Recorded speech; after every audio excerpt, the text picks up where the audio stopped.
Πάμε να δούμε το πλασάκι.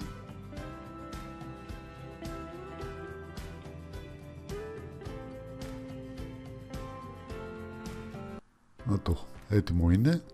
Και πάμε σε αυτόν τον υπολογιστή.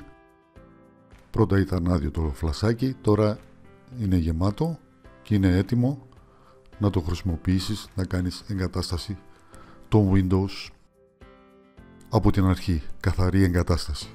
Τώρα, σε περίπτωση που δεν θέλεις να δημιουργήσεις ένα φλασάκι και θέλεις να κάνεις αναβάθμιση των Windows από Windows 7 ή 8 σε Windows 10, αντί για φλασάκι επιλέγεις αναβάθμιση αυτόν τον υπολογιστή και δεν πρόκειται να χάσεις τα αρχεία σου, τα προσωπικά σου δεδομένα, φωτογραφίες, βίντεο, όλα αυτά θα παραμείνουν τα ίδια. Απλώς θα γίνει αναβάθμιση του λειτουργικού. Εδώ σας έχει τις επιλογές ή αναβάθμιση αυτού του υπολογιστή από Windows 7 ή 8 σε 10 ή δημιουργία μέσω εγκατάστασης ένα στικάκι USB.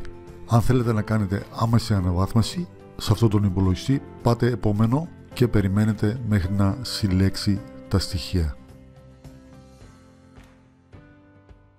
Εφόσον έχει κάνει τη λήψη το Windows και όλα τα σχετικά, σας παρέχει εδώ την άδεια χρήσης της Microsoft.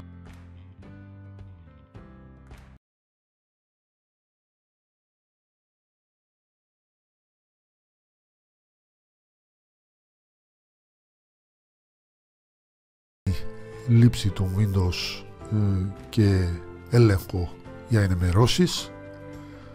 Μπορούμε να κάνουμε εγκατάσταση το Windows 10 Home, όπως σας είπα, διατήρηση των αρχείων και εφαρμογών.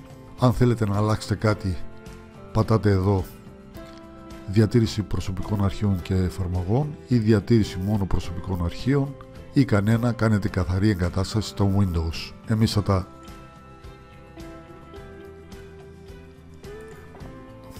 θα τα επιλέξουμε όλα εδώ πέρα και θα πάμε επόμενο και θα μας κάνει εγκατάσταση. Θα ακολουθήσετε τις οδηγίες κανονικά, επόμενο και θα κάνετε εγκατάσταση στο Windows 10 κατευθείαν από 7 ή 8 σε 10 με αυτή την εφαρμογή, με το Media Creation Tool.